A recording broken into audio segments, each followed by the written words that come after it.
is he given that name because he is a jest? I don't know. So, oh man, I don't know where I was with We're this. back at it again with another video. Today we're here to talk about the Wall of Ascension. I want to take a second to just talk about this cover. Well, that's not its name. But the Mistborn series, in particular, the second one, is holding the Wall of Ascension. a cricket bat. As you can what clearly is see, this? today we're in a different background because the lighting is off today and we have a bit of a precarious situation here, but that's life and we just roll with the punches. We keep it moving. It seems like she's holding a cricket bat. And that's one of the things that I don't understand about this novel is because essentially mistborns can't carry normal swords because of the metal. However, instead, what they end up using are like glass or obsidian daggers. This isn't a dagger, but it literally just occurred to me. I think I know what it is. Vin is holding the sword of a kolos, which those are supposed to be like over 5 feet tall. Now that makes a lot more sense because this is massive. Yeah, that wasn't the best intro because it was a lot better when I didn't film it, but this is all we have to work with and I'm fighting with the sun right now. So we had to just keep it moving. In my first Mistborn video, I was lost because I didn't know how to describe this world to someone else. And I don't think I did a good job, but whatever. By the end of the YouTube video, I basically was like, I think Mistborn is a standalone book and you don't need to read the rest. However, as a new booktuber, I am like taking this, I'm taking it on for the team. I'm taking one for the team and I'm gonna like keep on chugging through this series to give you my thoughts and, you know, see where things happen. We're back here because I think the lighting has gotten better. We will see. In that first video I had made about Mistborn, I came to the conclusion that Mistborn, The Final Empire, could be a standalone novel and you didn't need to continue on with the trilogy. I was under the impression that I dipped my toe into this world and that was all I needed. I stand corrected. I need to redact those statements. This shit slaps. I've never said that out loud. This is really good. This is so fudging good. I can't believe I almost considered not reading it. It is well worth it. I actually think it is better than the first one. But let me give you some more context. In the first one, we're dealing with the question of how do you overthrow an empire that's been around for 1,000 years? And then in the second one, spoiler, they managed to do it. So now the question is, how do you rule an empire that has only known one ruler for 1,000 years? That is the question that our gang of heroes are being asked. So we have Elend as king, and what he has essentially done is established, I guess, what is most similar to the British government. So you have a monarch, you have the assembly, and you have representatives from the ska class, the merchant class, the noblemen. That's kind of the lay of the land. And he's trying to be the good, just leader. He wants everyone to have a voice. He's doing all these things. The only thing is that there are three different armies trying to attack the city and take it from him. So and while this is all happening, they are realizing that by killing the final ruler, which was great, we love to see it, they may have brought an even bigger problem onto themselves. That's the lay of the land. So in the first 50 pages, I wasn't really feeling it because it felt like things were going slow, but then things really pick up. Essentially, this book is very political, and I didn't think that would be the kind of thing that I would enjoy, but I loved it. There are times where Brandon Sanderson does a little bit of editorializing or just lots of thoughts about how one should be a ruler, what kind of government should there be, equal representation. That was like a little annoying at times, but it's okay. I can see what he's doing and why that's there. My one gripe with this, my one gripe with the whole book is we are introduced to a character called Zane, Z-A-N-E. He is a mistborn and he is Lord Straff's mistborn. He's also crazy. So that little pun on sane Zane, that wasn't for me. That was overkill. We could have cut that. Like, that was very silly. I didn't like that, but it's okay. The crux of this book is how to be a good leader, what kind of government does people need, things like that. Elend is forced to reconcile with the fact that as an idealist, some of his hopes and aspirations might not be plausible in the current time period, considering the demands of his people and the constraints placed upon his city. Luckily, we have this terrace woman, Twindlin, who comes through to teach Elend.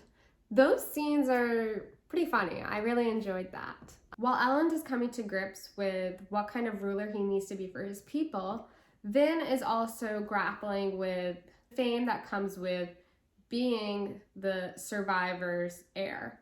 And she's kind of also having to step into her power, and I think that storyline was really nice. Romance-wise, both Elend and Vin are kind of grappling with the thoughts of, Vin spends most of the time, the beginning half especially, being like, oh, like, I don't know if I'm right for Elend. He needs someone like this. I'm like this. It's a lot of back and forth. And then Elend is all just like, oh, Vin is so confusing, but I love her. That's why I love her, because she's so confusing. How can I deal with this woman? She's just is always surprising me. I think I know her, but then all of a sudden I find out more. That's kind of their relationship dynamic for most of it. And it's just like, God, can't you two just sit down and talk and get this whole thing over with, and then we can tackle the issues that are facing the kingdom. That's that. So, what I've hopefully talked about by now, 1, this book is great. 2, if you really like the politics, reading things about politics, you'll enjoy this. 3, the romance is better than it was in the first book because you really see their relationship dynamic. However, it can be a little annoying at times to deal with that like inner monologue of insecure teenagers. And then 4th, I did not like Zane's name. That's that. But another thing that I found really interesting about this book is I think we have some really good villains. And I think that's a hard thing to create a villain because they are the antagonist of a novel, especially these fantasy novels. And a lot of the times they're very one-dimensional. You don't really know why they're doing something. They just are this evil force that our protagonists must, grapple with and overcome. But I think here, because there's more than one evil, we're able to kind of see the different faces of evil. Sorry for that repetition. So we have the many faces of evil in this book, and their different manifestations. You have Lord Straff, you have Jest, who was Elend's former friend, you have Set, and then obviously you have like the shadow of the Lord Ruler as the kind of different evils that you come across in this book. And I think it's really interesting how Brandon Sanderson crafts more than one villain, and they kind of take on these different avatars of villainy. Lord Straff is probably the most accomplished. He's very smart and strategic.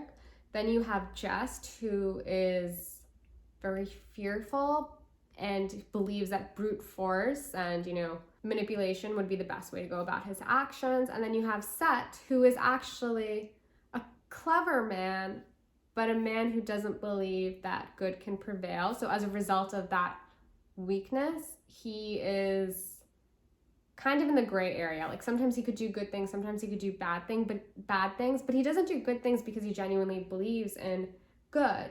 He does them because he's always motivated by self-interest. So I think that's kind of interesting how that plays out and that works in this book. Another element of this novel is Vin's relationship with the Chandra.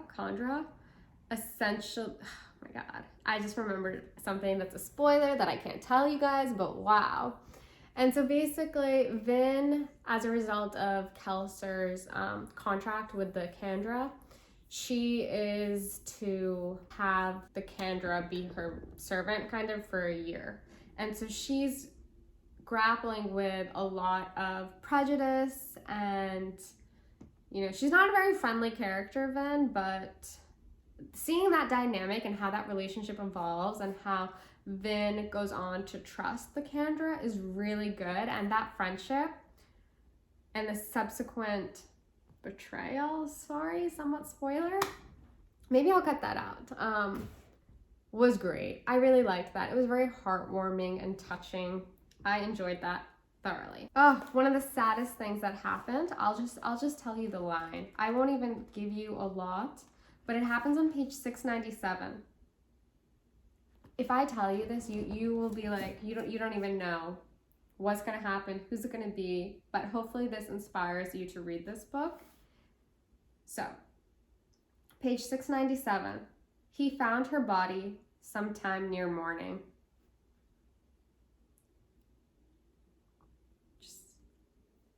So we have a standalone sentence. It just exists. It is so sad. It was good. That was a great moment. Let's see, other things that I highlighted in the text. Another interesting thing is that you have the character of Sazed, who has a fascination with religion and knows over 300 religions, but comes to the startling realization that for a man who has spent his life deciding to study religions and faith, actually has none.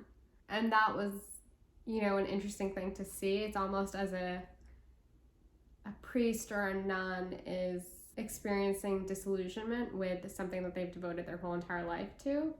That's like a one-to-one comparison.